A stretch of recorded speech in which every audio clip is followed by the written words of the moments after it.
Welcome to my new blog. आज पूरी आसलु आम गोटे पिला आमको पूरा पूरा भकुआ बनई दे बुझे आमको राति 3:30 4टा बेलू उठेकी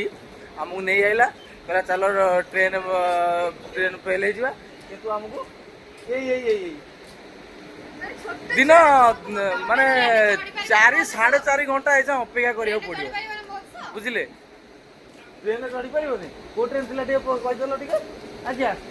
कौ ट्रेन थी पूरी हावड़ा थिला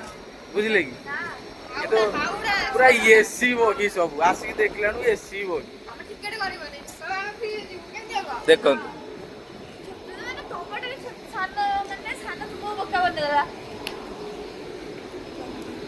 एबे जाऊ आम पदा को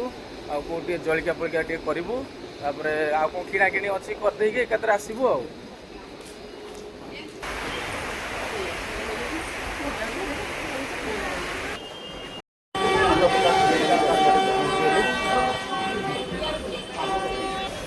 पहुँचीगलु फाइनाली जनरल आसे भारी कष्ट झाड़ नाड़ हो पूरा जार बस आमर गोटे तो छुआ खाली ठंडा पीवाई पूरा उठना हो खाली ठंडा पीमी ठंडा